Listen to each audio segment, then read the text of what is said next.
मेरा एक car accident हुआ। आखिरकार मैं एसीओ के सब्स्टिट्यूट सू बैंकिंग के रूप में दोबारा जन्म ले लिया। ओरिजिनल वाइफ के दुखद अंत के बारे में सोचते हुए मैंने तुरंत डिवोर्स अग्रीमेंट पर अपना नाम साइन कर दिया। एसीओ का चेहरा तुरंत उतर गया। चिंसू, क्या तुमने अच्छे से सोच लिया है? मेरे दिल में एक चुभन सी हुई। मैंने तुरंत अपना वॉलेट छिपा लिया। मजाक कर रहा हूं, ये करोड़ों की सेपरेशन फी है। मैं एक पैसा भी वापस नहीं करने वाला। हॉस्पिटल के बेड पर 3 दिन पड़े रहने के बाद मैंने आखिरकार इस री इनकारनेशन की सच्चाई को स्वीकार कर लिया। एक आम कॉलेज स्टूडेंट दोबारा जन्म लेकर एक सीईओ नोवेल के खलनायक सेकंड मेल लीड और सीईओ के सब्स्टिट्यूट बन गया। अपनी अमीर और ताकतवर फैमिली के भरोसे वो हमेशा मनमानी करता था। ओपनिंग सेरेमनी में उसे पहली नजर में फीमेल लीड सू बैंकिंग से प्यार हो गया। उस दिन के बाद से उसने हर तरीका अपनाकर उसका पीछा किया और उसे मजबूर करके मुझसे शादी करवा ली। सू बैंकिंग एक टिपिकल कैंपस नोवेल की फीमेल लीड, गरीब परिवार से थी लेकिन बेहद खूबसूरत और हर मामले में बेहतरीन। उसके पिता अपाहिज थे, उसकी मां यूरेमिया से पीड़ित थी। अपने परिवार के इलाज का खर्च जुटाने के लिए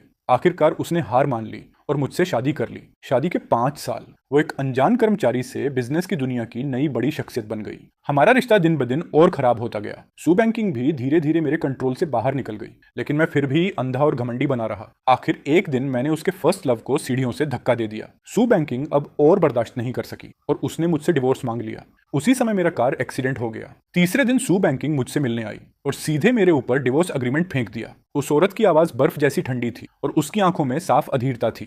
टियोचेन, तुम्हारा तमाशा खत्म हो गया। लेकिन फिर भी उसका चेहरा देखते ही मेरा दिल जोर जोर से धड़कने लगा। कोई हैरानी नहीं कि असली प्रोटोगोनिस्ट उस पर इतना फिदा था। यह चेहरा सच में बेहद खूबसूरत था। मैंने डिवोर्स अग्रीमेंट उठाकर देखा। उसमें जो प्रॉपर्टी मुझे मिलने वाली थी उसे देखकर मेरा दिल लगभग रुक गया। धत्त तेरे की, मैं तो अमीर बन गया। ओरिजिनल प्रोटैगनिस्ट का परिवार बहुत अमीर था, लेकिन वो जालिम, घमंडी और मनमौजी था। उसके छोटे भाई हर मामले में उससे बेहतर थे, इसलिए कंपनी की इनहेरिटेंस में उसका कोई हिस्सा नहीं था। और दूसरी तरफ सू बैंकिंग, जिसने कुछ ही सालों में अपना बिजनेस खड़ा करके अच्छी खासी दौलत बना ली थी। डिवोर्स के बाद मिलने वाली सेपरेशन फी वाकई हैरान कर देने वाली थी। मेरी पिछली जिंदगी पूरी तरह बर्बाद थी। ऐसा बदले वाला अंत मिलना बिल्कुल जायज था। मुझे मिलने वाले पैसों का हिसाब लगाते हुए मैंने बड़ी मुश्किल से अपनी खुशी दबाई। डर था कि अगर मैं मुस्कुरा दिया तो एसयू बैंकिंग को कुछ गड़बड़ महसूस हो जाएगी। फिर मैंने गहरी सांस ली और कहा, मैं डिवोर्स स्वीकार करता हूं। सू बैंकिंग हैरान रह गई। शायद उसने सोचा भी नहीं था कि मैं इतनी आसानी से मान जाऊंगा, लेकिन ऐसा मौका दोबारा नहीं मिलने वाला था। उसे संभलने का मौका दिए बिना मैंने जल्दी जल्दी डिवोर्स अग्रीमेंट पर अपना नाम साइन कर दिया। सू बैंकिंग को शायद एहसास हो गया कि कुछ गड़बड़ है और उसने भौहें सिकोड़ ली। मैंने सिर घुमाया और ढोल की तरह धड़कते दिल के साथ कहा, मैंने अच्छे से सोच लिया है सू बैंकिंग, अब हम दोनों एक दूसरे को आजाद कर देते हैं। उसके बाद कुछ देर तक कमरे में सन्नाटा छाया रहा। मैं दोबारा लेटने ही वाला था जब मैंने अपनी बची हुई जमा पूंजी गिनी तो देखा कि सू बैंकिंग अब भी चुपचाप मुझे देख रही थी। उसके हाथ में अब भी डिवोर्स अग्रीमेंट था। उसका जाने का कोई इरादा नहीं लग रहा था। मैंने हैरानी से पूछा, तुम अभी तक गई नहीं? तुम्हारे शरीर की चोट अब भी ठीक नहीं हुई है, क्या तुम उससे मिलने नहीं जा रही? सू बैंकिंग का चेहरा अचानक ठंडा पड़ गया। मैं थोड़ा घबरा गया, कहीं इस औरत को इतना सारा पैसा देने का पछतावा तो नहीं हो गया। लेकिन मेरा नाम तो पहले ही साइन हो चुका है, अब वो इससे मुकर नहीं सकती। और मेरी मौजूदा दरिया दिली को देखते हुए उसे मुझे पैसे देने ही चाहिए। जब सू बैंकिंग यूनिवर्सिटी में थी तब उसकी जिंदगी में एक व्हाइट मूनलाइट थी, सोनजिन नियन। अमीर घराने के यंग मास्टर श्याओ झान से अलग संजिन नियन शांत, समझदार और महत्वाकांक्षी थी। वो बचपन से ही एक सिंगल पेरेंट फैमिली में पली बड़ी थी, जहां आर्थिक हालात बहुत खराब थे, लेकिन उसके अंदर बहुत बड़ा सपना था। हर मामले में वो बेहतरीन थी। एक मायने में वो और एसयू बैंकिंग एक ही तरह की इंसान थी। सिर्फ वही उसे सच में समझ सकती थी। सू बैंकिंग के लिए वो उसकी सोलमेट जैसी थी। अगर मैं बीच में नहीं आया होता तो उन दोनों का साथ होना बिल्कुल स्वाभाविक था। ग्रेजुएशन के बाद दोनों इसी शहर में साथ काम करती और मिलकर अपना खुशहाल घर बसाती। ओरिजिनल कहानी में चिनू लगातार सुन जिन्यंग को परेशान करती थी और हर वक्त उससे पंगा लेती रहती थी। आखिर में तो वो पागल सी हो गई और हिंसा तक करने लगी। उसके बाद एसयू बैंकिंग उससे पूरी तरह नफरत करने लगी और उसे सारे रिश्ते तोड़ दिए। जिस किसी में भी जरा सी समझ होती वो जानता कि अगर कोई मेल लीड और फीमेल लीड को नाराज कर दे तो इस विलेन का अंजाम कितना भयानक होगा। इसलिए जब तक मौका है मैं पैसे लेकर यहां से भाग जाऊंगा। आखिरकार एसयू बैंकिंग ने जोर से दरवाजा बंद किया। मैंने अपनी छाती थपथपाई और लंबी सांस ली। इसका गुस्सा तो वाकई काफी तेज है, लेकिन जो प्रॉपर्टी मुझे मिलने वाली थी उसके बारे में सोचकर मैं फिर से खुश हो गया। आसमान से यूं पैसा बरसने जैसी किस्मत हर किसी को नहीं मिलती। तभी मेरा फोन बजा। WCAT पर ह्यू किंग का मैसेज आया। उसके शब्द तानों से भरे हुए थे। सुना है आज आखिरकार एसयू बैंकिंग तुझसे मिलने गई थी। ये मेरी बचपन की सबसे अच्छी दोस्त थी, एक अमीर घर की बिगड़ी हुई और जिद्दी यंग लेडी जिसे आमतौर पर बस खाना पीना और मौज मस्ती करना ही पसंद था। वो सू बैंकिंग को बिल्कुल पसंद नहीं करती थी और सू बैंकिंग भी उसे पसंद नहीं करती थी। दोनों एक दूसरे की कट्टर दुश्मन थीं, खासकर मेरे और एसयू बैंकिंग की शादी के बाद हमारे परिवारों का रिश्ता जुड़ गया था। उसके दादाजी भी बिना झिझक सू बैंकिंग की तुलना उससे करते थे, जिससे जियो किंगन के मन में सू बैंकिंग के लिए और भी ज्यादा नफरत भर गई। वो मुझे हमेशा लवफुल कहकर चिढ़ाती थी, हर बार मुझे अपने घर बुलाकर जंगली घास खोदने का काम करवाती थी। जाहिर है इस बार भी वो मेरा मजाक उड़ाने आई थी, लेकिन मुझे कोई फर्क नहीं पड़ता। मैं अभी अपनी आजादी और अपने पैसों की प्लानिंग में बिजी हूँ। उदास होने का मेरे पास टाइम नहीं है। मैंने ज्यादा सोचा नहीं और सीधे उसे डिवोर्स अग्रीमेंट की फोटो भेज दी। आज से तुम्हारा भाई ऑफिशियली सिंगल है, चलो मुझे खाना खिलाओ। जे किंगन ने तुरंत मुझे कॉल कर दिया। उसकी पहली लाइन थी, क्या तुम पागल हो गए हो? कितना अजीब लग रहा है। चेकअप के बाद मैंने महंगा सूट पहना और बाहर निकल आया। हिकिंगन मुझे देखकर हंसते हंसते दोहरी हो गई। हॉस्पिटल में भी इतनी महंगी ड्रेस पहनकर कौन आता है? मैंने नाक सिकोड़ते हुए कहा, तुम क्या जानो, आज बहुत अच्छा दिन है। गो किंगन ने जवाब देना भी जरूरी नहीं समझा और मुड़कर बाहर जाने लगी। अचानक उसकी मुलाकात सू बैंकिंग से हो गई। सू बैंकिंग की नजर कुछ पल के लिए उस पर रुकी। उसकी आंखें हमेशा की तरह ठंडी थीं। मैं उसके पास गया, मुस्कुराया और पूछा, आ गई? कार कहाँ है? सू बैंकिंग का चेहरा थोड़ा नरम पड़ गया। पार्किंग लॉट में है, चलो। गो किंगन अब और सहन नहीं कर पाई।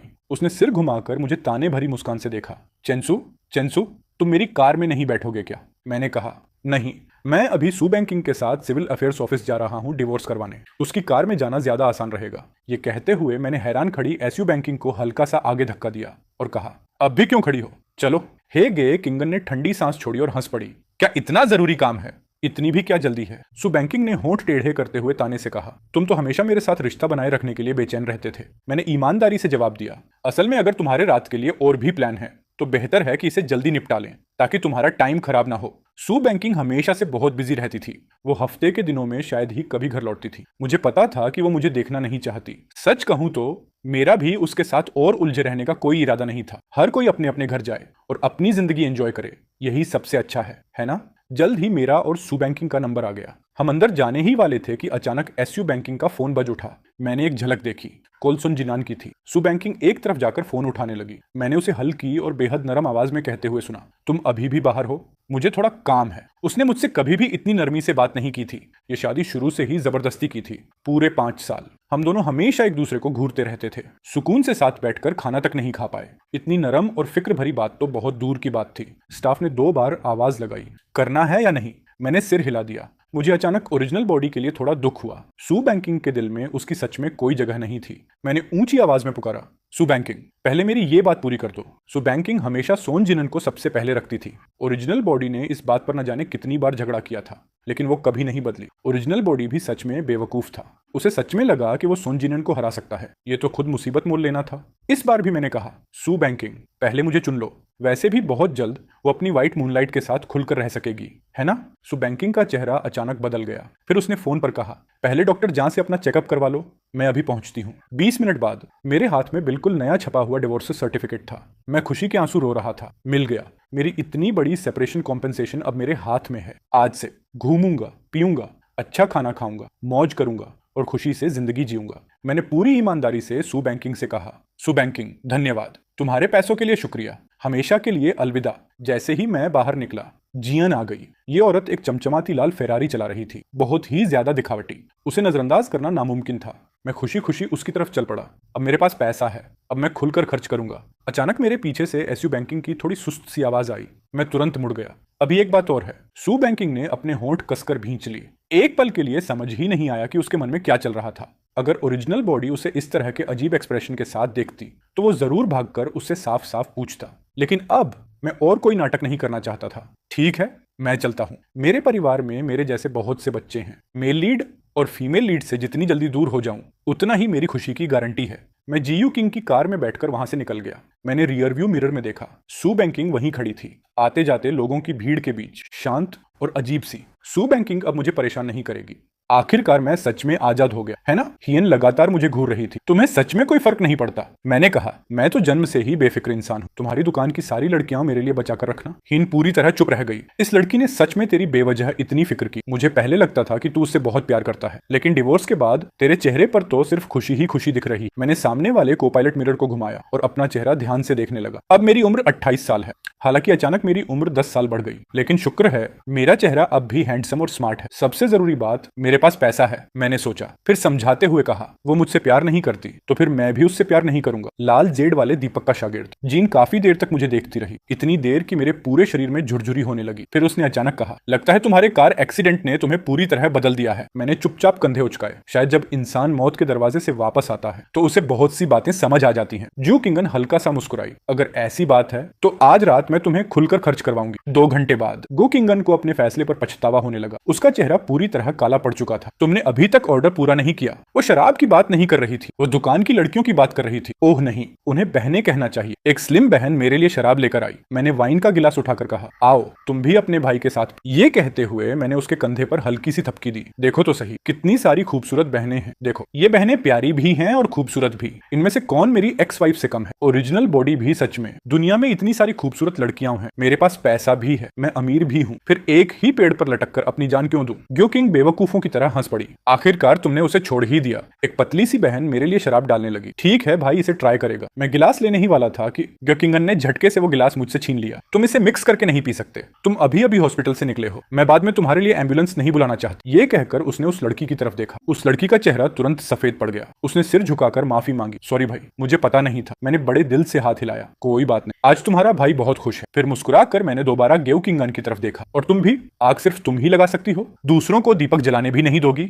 जब तुम्हारे छोटे छोटे बॉयफ्रेंड्स तुम्हें शराब पिलाते थे तब तुम कितनी खुश होती थी। अब मेरी बारी आई तो दिक्कत हो रही है। ही किंगन गुस्से में हंस पड़ी। दोनों बातों की तुलना मत करो। क्यों नहीं? मेरा दिल तो ब्रदर फू के पास है, वो जो चाहे कर सकता है। अचानक जे किंग ने फिर पूछा, वैसे क्या तुम्हारे घर वालों को पता है? मैं अचानक चुप हो गया। मैं ये बात पूरी तरह भूल गया था। कुछ बोलने से पहले ही हीगू किंगन सब समझ गई। मुझे पता था, तुम्हें बताने की हिम्मत नहीं होगी। ओरिजिनल प्रोटैगनिस्ट का अपने परिवार के साथ रिश्ता कभी अच्छा नहीं था। उसके माता पिता जिद्दी और पुराने विचारों वाले थे। वो हमेशा उसके छोटे भाई को ज्यादा पसंद करते थे और उसका स्वभाव भी बागी था। शुरुआत में एसयू बैंकिंग से शादी करने के लिए उसने अपने परिवार से बहुत बड़ा झगड़ा किया था। बाद में जब सुयान का करियर उड़ान भरने लगा तो उसके परिवार का रवैया पूरे 180 डिग्री बदल गया। उन्होंने बार बार सुयान और उसके बीच होने वाले झगड़ों का दोष मुझ पर डालना शुरू कर दी। वैसे भी ये शादी शुरू से ही खराब थी और पहले वाले दिन भी अच्छे नहीं थे, लेकिन अब जबकि डिवोर्स हो चुका है तो मुझे किस बात का डर। अगले कुछ दिन मेरी उम्मीद से भी तेजी से बीत गए। मैंने आंटी से कहा कि सुयान के का सारा सामान पैक करके भिजवा दें। ये विला शुरू में ओरिजिनल मालिक के माता पिता ने उनकी शादी के तोहफे के रूप में दिया था, लेकिन सुयान कभी भी यहाँ नया साल मनाने नहीं आई। शायद यहाँ का हर कोना उसे ओरिजिनल मालिक द्वारा दी गई बेइज्जती की याद दिलाता था। शुरुआत में वो ज्यादातर समय कंपनी में ही रहती थी। बाद में जब उसका करियर आगे बढ़ा तो उसने कंपनी के पास ही एक अपार्टमेंट खरीद लिया। ओरिजिनल बॉडी एक बार वहां गया था और बदकिस्मती से वहां उसकी मुलाकात सन जिन्यान से हो गई। हालांकि सन जिन्यान ने तुरंत सफाई दी। उसने कहा कि वो सिर्फ बारिश से बचने के लिए कुछ देर के लिए वहां रुका था, लेकिन ओरिजिनल बॉडी के गुस्सैल स्वभाव को देखते हुए वो कैसे शांत रहता। उस बार उसकी और सुयान के की बहुत बड़ी लड़ाई हुई और दोनों पूरे 1 महीने तक एक दूसरे से दूर रहे। आखिर में ओरिजिनल बॉडी ही खुद हार मान गया क्योंकि उसकी आंखों और दिल में सिर्फ सुयान ही बसती थी। अब सब ठीक है। ये 3 मंजिला आलीशान लग्जरी विला अब पूरी की पूरी मेरी है। सुयान का यहाँ ज्यादा सामान नहीं था, लेकिन सब साफ करने के बाद भी मुझे घर थोड़ा खाली खाली लगा, इसलिए मैं तुरंत शॉपिंग करने निकल गया। फिर मैंने अपनी पसंदीदा दुकानों में ऑर्डर देना शुरू कर दिया। ये और ये नहीं, बाकी सब मेरे लिए पैक कर दीजिए। जी मिस्टर चेन। स्टोर मैनेजर का चेहरा खुशी से खिल उठा। कई अमीर लेडीज और जेंटलमैन मेरा सामान उठाकर मेरे पीछे पीछे चल रहे थे। मुझे उम्मीद नहीं थी कि बाहर निकलते ही मेरी मुलाकात सुयाकिन से हो जाएगी। मुझे देखते ही वो एक पल के लिए ठिठक गई और मैं उसके पीछे खड़े सन जिन्यान को भी देख चुका था। लगता है उसके पैर की चोट अब लगभग ठीक हो चुकी है। वो तो शॉपिंग मॉल तक भी आ गया है। सुयान ने होंठ हिलाए और खुद ही बात शुरू की। मेरी माँ का जन्मदिन आने वाला है, इसलिए मैं उसे गिफ्ट चुनने के लिए यहाँ लाई हूँ। मैंने पलकें झपकाई। ये सब मुझे क्यों बता रही हो? मुझे कोई फर्क नहीं पड़ता। शिष्टाचार के लिए मैं फिर भी विनम्र रहा, लेकिन मेरे जाने से पहले ही सन जिन्यांग भी बोल पड़ा। उसके चेहरे पर थोड़ी माफी सी झलक रही थी। मिस्टर चेन, मुझे बहुत अफसोस है। मेरे पैर की चोट अभी पूरी तरह ठीक नहीं हुई, इसलिए मैंने यंकिन से मुझे यहाँ लाने में मदद मांगी। देख रहा हूँ आपने बहुत सारा सामान खरीदा है, उठाने में मुश्किल होगी। क्यों ना यंकिन आपकी मदद कर दे? मुझे कोई परेशानी नहीं है, बस सुनो। क्या गजब बात करने का तरीका है। मुझे तुरंत याद आ गया कि सुयान केन ने मुझे ही दूर धकेल दिया था। घुमा फिरा कर वो मुझे कह रहा था कि मैं जलूं मत, और बड़ी दरियादिली दिखाते हुए सुयान केन को मुझे सौंप रहा था। मैं मुस्कुराया और कहा, जरूरत नहीं है, मेरी कार नीचे खड़ी है, और वैसे भी मिस्सू को मेरी निजी बातों में परेशान करना ठीक नहीं होगा। सन जिन्यांग एकदम हैरान रह गया। क्या? मैंने हैरानी से सुयान की तरफ देखा। मिस्सू, आपने अभी तक मिस्टर सन को नहीं बताया कि हमारा डिवोर्स हो चुका है? सन जिन्यांग ने हैरानी से सुयान की तरफ देखा। सुयान ने हल्का सा भौहें चढ़ाई। उसका चेहरा ज्यादा अच्छा नहीं लग रहा था। मुझे अपनी निजी बातें सबके सामने बताना पसंद नहीं। मतलब वो घुमा फिराकर मुझे ही दोष दे रही थी। मैंने बस इतना कहा। मैंने तो डिवोर्स की खुशी में 2 पार्टियां भी दे दी थी। थोड़ी देर रुक कर उसने धीमी आवाज में समझाया, मैं हाल ही में बहुत बिजी थी। पहले वो यही लाइन बोलकर मुझे मना लिया करती थी। कभी नहीं सोचा था कि किस्मत ऐसा पलटा मारेगी। अब यही ट्रीटमेंट सन जिन्यान को भी मिल रहा था। लेकिन मेल लीड और मेल लीड एक जैसे नहीं होते। सन जिन्यान के लिए ये खबर किसी खुशखबरी से कम नहीं थी। उसकी नजरें कई बार एसयू बैंकिंग और मुझ पर घूमी, फिर माफी भरे लहजे में बोला, सॉरी, मुझे पहले ये बात पता नहीं थी, मेरा इरादा ये बात छेड़ने का नहीं था। उम्मीद है मिस्टर चेन आपको बुरा नहीं लगा होगा। बिल्कुल नहीं, अब उसका मुझसे कोई रिश्ता नहीं रहा, तो तुम दोनों आराम से शॉपिंग करो। दीदी मेरा सामान उठा दो, काफी भारी है। तभी एसयू बैंकिंग अचानक बोली, रुको मैं ले जाती हूँ। मिस सु, क्या आपको अभी भी कुछ चाहिए? सु बांकिन ने भौहें सिकोड़ ली। शायद वो अभी भी मेरे इस अचानक बदले हुए रवैये की आदी नहीं हुई थी। फिर उसने धीमी आवाज में कहा, माँ ने कल कहा था कि तुम बहुत दिनों से उनसे मिलने नहीं गए। ऐसा लग रहा था जैसे ये बात कहना उसके लिए मुश्किल हो, लेकिन उसके पास और कोई रास्ता भी नहीं था। अगर तुम्हारे पास टाइम हो तो उनसे मिलने चले जाना। वो अपनी माँ की बात कर रही थी जो यूरेमिया से पीड़ित थी। उसकी माँ मुझे हमेशा बहुत पसंद करती थी, क्योंकि सु बैंकिंग ने उन्हें कभी नहीं बताया था कि उसने मुझसे मजबूरी में शादी की थी। बुजुर्गों की नजर में मैं एक अमीर यंग मास्टर जिसने सुई फैमिली की हालत की परवाह नहीं की। मेरी आंखों में सिर्फ सु बैंकिंग ही थी और मैं हर मामले में उसे अच्छा मानता था। शादी की शुरुआत में सु बैंकिंग को खुश करने के लिए मैं हमेशा उसकी माँ की देखभाल खुद करता था, ताकि उस बुजुर्ग महिला का दिल जीत सकूं। मुझे पता था यही मेरा आखिरी तुरुप का पत्ता था। सु बैंकिंग अपनी माँ की बहुत इज्जत करती थी, इसी वजह से शायद वो मुझसे इतनी आसानी से अलग नहीं होती। लेकिन मैंने सोन जीवन पर हाथ उठा दिया। मैंने उसकी आखिरी हद पार कर दी और अपना आखिरी पत्ता भी खो दिया। मैंने थोड़ा सोचा और हामी भर दी, ठीक है तो कल चलूंगा। आखिर उस बुजुर्ग महिला की कोई गलती नहीं थी। सुबांकिन के चेहरे का तनाव थोड़ा कम हो गया। तो मैं कल सुबह तुम्हें लेने आ जाऊंगा। मैंने हाथ हिलाकर अपनी कार की कीज दिखाई। जरूरत नहीं, मेरे हाथ पैर सलामत है, मैं अपनी कार से खुद चला जाऊंगा। सुबैंकिंग और सोन हिनलिन दोनों के चेहरे एक साथ जम गए। अगली सुबह मैं सैनिटोरियम के लिए निकल पड़ा। ये हाई एंड सैनिटोरियम शहर के बाहरी इलाके में। यहाँ की फैसिलिटीज पूरी थी, सर्विस भी बहुत अच्छी थी। बेशक इसकी कीमत भी बहुत महंगी थी। मिस्टर चेन आप आ गए। केयर गिवर ने बड़े विनम्र तरीके से मेरा स्वागत किया। बैंकिंग की तरफ की इंसान थी, उसे पता था कि मेरी और सु बैंकिंग की नहीं बनती,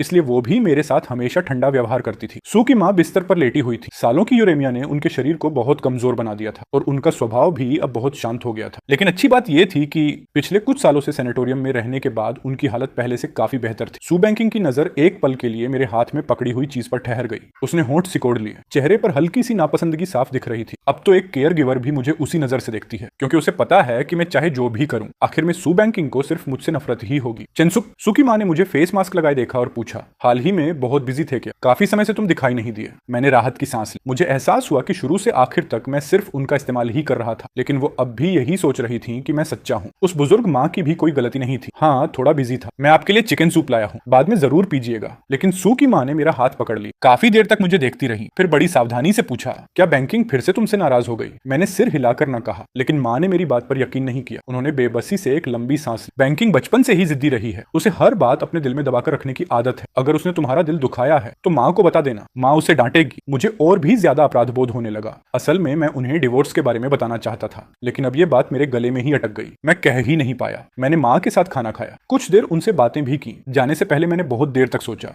आखिरकार मैंने कहा, मैं कुछ समय तक और बिजी रहूंगा। शायद मैं पहले की तरह बार बार आपके पास नहीं आ पाऊंगा। पहले आने की फ्रीक्वेंसी कम करूंगा, फिर सही मौका देखकर आपको सब बता दूंगा। तब शायद आपके लिए ये बात स्वीकार करना आसान होगा। मैं ये बात हमेशा उनसे छिपाकर नहीं रख सकता। मैं रखना चाहता हूँ, लेकिन सु बैंकिंग कभी नहीं मानेगी। अगर मैं बार बार यहाँ आता रहा तो वो यही सोचेगी कि मेरे मन में अब भी उसके लिए कुछ है। माँ ने मेरा हाथ थपथपाया और मुझे दिलासा दिया, चेनसु तुम बहुत अच्छे लड़के हो। पहले जो कुछ हुआ उसमें गलती बैंकिंग की थी। हालांकि उसने मुझे कभी नहीं बताया, लेकिन मुझे पता है कि उसके दिल में बहुत पछतावा है। उसे तुम बहुत पसंद थे और अब जब उसने अपना बच्चा खो दिया तो वो दुखी कैसे नहीं होगी। मेरा पेट जैसे मरोड़ खाने लगा। उस बच्चे की कोई गलती नहीं थी। यही वो बात थी जिसने ओरिजिनल प्रोटोगोनिस्ट और एसयू बैंकिंग के रिश्ते को पूरी तरह तोड़ दिया। हाँ, ओरिजिनल प्रोटोगोनिस्ट और सु बैंकिंग का पहले एक बच्चा था। ये बच्चा तब ठहरा था जब उसने हर तरीका अपनाकर सु बैंकिंग के मंगेतर होने और नशे में होने का फायदा उठाया। ये बच्चा सही तरीके से इस दुनिया में नहीं आया था, लेकिन ओरिजिनल प्रोटोगोनिस्ट की नजर में यही सबसे ताकतवर हथियार था जिससे वो सु बैंकिंग को हमेशा अपने पास बांध कर रख सकता था। जब सु बैंकिंग को अपनी प्रेगनेंसी का पता चला,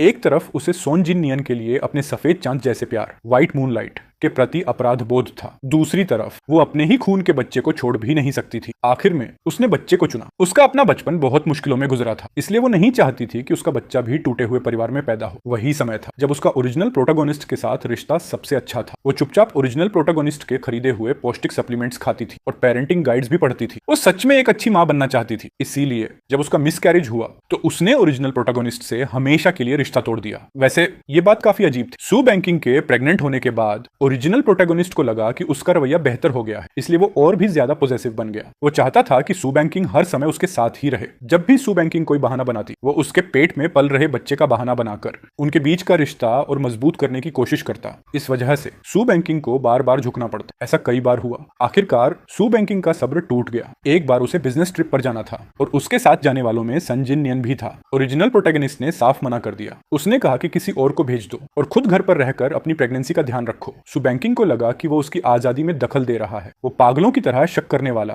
और बेहद पॉजेसिव इंसान था। दोनों की बहुत बड़ी लड़ाई हुई। चेंसू, तुम इससे ज्यादा नॉर्मल नहीं हो सकते क्या? मैं जोर से दरवाजा पटककर कमरे से बाहर निकल गया। लेकिन उसी रात ओरिजिनल बॉडी को खबर मिली। गुस्से और बच्चे को पहुंचे नुकसान की वजह से सू बैंकिंग का मिसकैरेज हो गया। सोचा जा सकता है उस दिन दोनों का रिश्ता पूरी तरह टूट गया। अगर उससे पहले सू बैंकिंग के दिल में ओरिजिनल बॉडी के लिए थोड़ी बहुत भावना बची भी थी, तो उसके बाद वो पूरी तरह ठंडी और बेरहम हो गई। वो फिर कभी उस घर में वापस नहीं आई जहां वो ओरिजिनल बॉडी के साथ रहती थी, और फिर कभी उससे किसी तरह का संपर्क भी नहीं रखा, जब तक कि ओरिजिनल बॉडी खुद सन जिनयांग को ढूंढने नहीं गया और उसे सीढ़ियों से धक्का नहीं दे दिया। यही आखिरी तिनका था जिसने सब कुछ खत्म कर दिया। मैं कुछ देर तक चुप रहा, फिर कहा, सब कुछ खत्म हो चुका है। ओरिजिनल चेन मर चुका है। ये सारी बातें यहीं खत्म होती। नर्सिंग होम से निकलते वक्त मेरा मन बहुत भारी था। मुझे नहीं पता था ये उदासी सू की माँ की वजह से थी या ओरिजिनल चेन की वजह से। फिर मेरी ये उदासी अपने चरम पर पहुंच गई जब मुझे याद आया कि कार एक्सीडेंट में मेरी कार पूरी तरह खत्म हो चुकी है। मैंने मजबूरी में हेउ किंग को फोन किया और उससे एक कार उधार मांगी। ग्यू किंगन को यह बात बहुत बेवकूफी लगी। क्या मैं तुम्हारी चौफर हूँ, हर वक्त तुम्हारी बात सुनती फिरूं?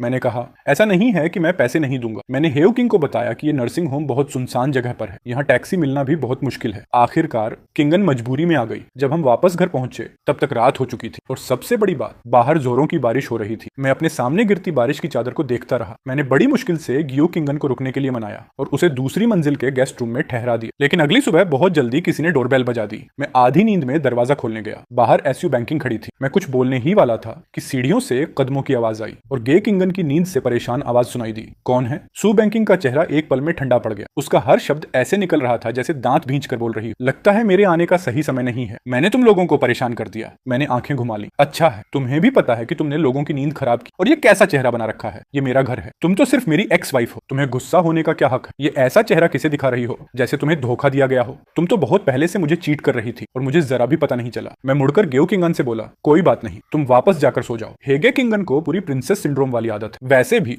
कल बारिश की वजह से वो यहीं फंस गई थी। कम से कम मैं उसे एक अच्छी नींद तो लेने दूं। सू बैंकिंग को देखकर ग्यो किंग की नींद भी थोड़ी खुल गई। उसने आलस से मुस्कुराते हुए कहा, अरे मेहमान आए हैं, अगर मैं वापस सोने चली गई तो ये बदतमीजी होगी। अंकल चेन, तुम भी लोगों को अंदर क्यों नहीं बुलाते? मैंने उसकी बात पर ध्यान ही नहीं दिया। मैंने फिर एसयू बैंकिंग की तरफ देखा। उसे अंदर बुलाने का मेरा कोई इरादा नहीं था। मैं तुम्हारा बाकी सामान भी पैक करवा दूंगा। मैं इस घर को दोबारा गंदा नहीं करना चाहता। फिर से आंटी को सफाई करनी पड़ेगी। मैंने पूछा, मिस्सू, इतनी सुबह कोई काम था? सू बैंकिंग का चेहरा हल्का हरा पड़ गया। साफ था कि जो किंगन की कुछ बातें उसके दिल पर लग गई थी, लेकिन फिर भी वो कुछ नहीं कर सकती थी। अगर पहले वाली बात होती तो वो ओरिजिनल बॉडी को एक इशारे में अपने साथ ले जाती, लेकिन अब उसकी हालत गे किंग से भी खराब थी। वो तो घर के अंदर तक नहीं आ सकती थी। फिर भी वो औरत बहुत धैर्य वाली थी। सू बैंकिंग भी इसका अपवाद नहीं थी। उसने गहरी सांस जो किंगन की तरफ दोबारा देखे बिना उसने अपनी जेब से एक कार की निकाली। तुम ये कल भूल गए थे। माँ ने मुझे जिद करके कहा कि मैं तुम्हें दे जाऊं। यानी वो यहाँ सिर्फ इसलिए आई थी क्योंकि उसकी माँ ने कहा था। थैंक्स। मैंने कीज ले ली। असल में तुम्हें खुद आने की जरूरत नहीं थी। मेरे पास इसकी एक स्पेयर की भी है। सू बैंकिंग एकदम चुप रह गई। मैं कुछ सेकंड तक इंतजार करता रहा, लेकिन सच कहूं मेरे पास बिल्कुल भी सब्र नहीं था। उसे याद दिलाने के लिए मैंने कहा, मिस सू, आपको और कोई काम है? अगर सू बैंकिंग इतनी सी बात भी नहीं समझती तो वो आज इस मुकाम तक कभी नहीं पहुंचती। वो सब समझ गई। उसके लाल होंठ हिले, लेकिन एक शब्द भी नहीं निकला। मैंने सीधे दरवाजा बंद कर दिया। किंगन सीढ़ियों पर खड़ी मुझे देख रही थी। मैंने हैरानी से पूछा, क्या हुआ? तुम अभी तक सोई नहीं? ऐसे क्यों देख रही हो मुझे? किंगन ने हाथ बांध ली। हल्का सा आंखें सिकोड़कर बोली, कुछ नहीं, बस ऐसा लग रहा है कि तुम अपनी एक्स वाइफ के साथ थोड़े ज्यादा ही बेरहम हो गए हो। मैं कुछ पल चुप रह गया। अगर तुम्हारे पास कहने के लिए कुछ नहीं है तो मत कहो। किंगन ने ठुड्डी ऊपर उठाई। चेंसू, मुझे मत कहना कि तुम्हें उसकी सोच समझ नहीं आई। मैंने पूछा, वो क्या सोच रही थी? हिकिंग पीछे टिक गई और आलस से बोली, वो तुमसे मिलना चाहती थी, वरना वो इतनी सुबह सिर्फ तुम्हें कार की देने कभी नहीं आती, और मुझे इस घर में देखकर उसका चेहरा इतना खराब भी नहीं होता। मैंने उसका मौका छीन लिया। फिर गेओ किंग ने मेज पोश पर उंगलियां थपथपाई, जैसे बिना सोचे बोल रही हो। तुम्हें सच में बिल्कुल भी कुछ महसूस नहीं होता? मैंने पूछा, क्या महसूस करूं? क्या सिर्फ इसलिए उसके पास भाग जाऊं क्योंकि वो अब पीछे मुड़कर देख रही है? मुझे ये बात थोड़ी मजेदार लगी। जू किंगन मुझे देखती रही। उसकी आंखें हल्का सा कांपी, जैसे उसकी कोई नस खींच गई हो। मैं हंस पड़ा। मुझे तो लगता है कि मैंने डिवोर्स बहुत देर से लिया। अगर मुझे पहले ही पता होता कि वो कैसी इंसान है तो मैं बहुत पहले ही हार मान लेता। मैंने बेवजह इतना समय बर्बाद कर दी। हे किंगन को शायद उम्मीद नहीं थी कि मैं ऐसा कहूंगा। वो कुछ देर तक मुझे देखती रही, फिर अचानक हंस पड़ी। ठीक है चेनू, आखिरकार तुम्हें समझ आ ही गया। मैं बहुत खुश हो गया, अपने आप उसकी तारीफ कर बैठा। कहां तुमसे तुलना करूं तो मैं अभी भी बहुत पीछे हूं। असल खिलाड़ी तो तुम हो, हजारों मर्दों के बीच रही हो, लेकिन किसी ने तुम्हें छू तक नहीं पाया। हेकिंगन एकदम चुप रह गई। मैंने तुमसे कितनी बार कहा है, मेरा उन आदमियों से कोई रिश्ता नहीं है, मैं उन्हें दोबारा देखना भी नहीं चाहती। मैंने सिर हिलाया। समझ गया मिस, तुम तो बस उनके साथ दिखावा कर रही। तुम्हें अभी तक अपना सच्चा प्यार नहीं मिला है ना। नोवेल में अमीर और दबंग हेयरेस को आखिर में हमेशा अपना किस्मत वाला ट्रू लव मिल ही जाता है और उसके पुराने सारे प्यार के कर्ज भी खत्म हो जाते हैं। जो किंगन ने मुझे बिना कुछ बोले घूरा, फिर आखिर में बोली, मुझे सिर्फ इतना पता है कि तुम जैसे बेवकूफ से बात करना बिल्कुल बेकार है। फिर वो वापस जाकर सो गई। मैं दोपहर तक सोता रहा। मुझे एक बहुत ही भयानक आवाज ने जगा दी। जब मेरी आंख खुली तो देखा कि मेरे फोन पर ढेर सारी मिस्ड कॉल्स और WIAT मैसेज थे। ये सब ओरिजिनल मालिक के माता पिता के थे। थोड़ा सा देखने के बाद मुझे समझ आ गया कि वो मुझसे क्यों संपर्क कर रहे थे। उन्हें अचानक पता चल गया था कि मेरा सू बैंकिंग से डिवोर्स हो गया है। तुमने सू बैंकिंग से डिवोर्स ले लिया? तुम्हारे दिमाग में चल क्या रहा है? मैंने तुम्हें कितनी बार कहा था कि सू बैंकिंग की कंपनी अभी बहुत अच्छी तरह आगे बढ़ रही है और हमारी भी उनके साथ कोऑपरेशन की बातचीत चल रही है। अब तुम चाहते हो कि हम ये सब कैसे करें? इतनी उम्र हो गई है फिर भी इतने जिद्दी हो? ऐसे ही डिवोर्स ले लिया? तुम्हें दूसरों की जरा भी परवाह नहीं। तुम बहुत ज्यादा सेल्फिश हो। मेरा तुम्हारे जैसा कोई बेटा नहीं है। वही पुरानी बातें। मैंने कुछ देर बाद पढ़ना ही बंद कर दी। चलो पहले कुछ खा लेता हूँ। वाह कितनी शानदार खुशबू आ रही। मैं हैरानी से टेबल पर रखे ढेर सारे खाने को देखने लगा और ह्यूकिंग आराम से बैठकर खाना खा रही थी। ग्योकिंगन, तुम्हारे अंदर जरा भी जमीर नहीं है क्या? तुम जहर खा रही हो? ज्यूकिंग ने आलस से पलकें उठाई। अपने लालच पर कंट्रोल करो। जो टेकअवे में चोरी छिपे मंगवाती हूँ वो दूसरों से कहीं बेहतर होता है। फिर ज्यूकिंग अचानक बोली, तुम्हारे मम्मी पापा ने मुझे फोन किया था, कह रहे थे कि उन्हें तुमसे कुछ बात करनी है, लेकिन तुमने कभी फोन नहीं उठाया। मैंने एक और शील्ड लगा दिया, मुझे पता है। जे किंगन ने एक पल के लिए अपनी चॉपस्टिक रोक दी, फिर मेरे फोन की तरफ देखा। क्या तुम घर वापस जाओगे? नहीं, जरूरत नहीं। उन्हें जो कहना है कहने दो। मैं जो करना था कर चुका हूँ। अब वो मेरा कुछ नहीं बिगाड़ सकते। हम बातें ही कर रहे थे कि फोन फिर से बज उठा। दूसरी तरफ से गुस्से से भरी आवाज आई, चेन अभी तुरंत सू बैंकिंग के पास जाओ। उससे कहो कि तुमसे गलती हो गई, तुमने गुस्से में ऐसा किया था। उससे कहो कि वो फिर से तुमसे शादी कर ले। उस तेज आवाज को सुनकर मैंने फोन थोड़ा दूर कर लिया। फिर से शादी?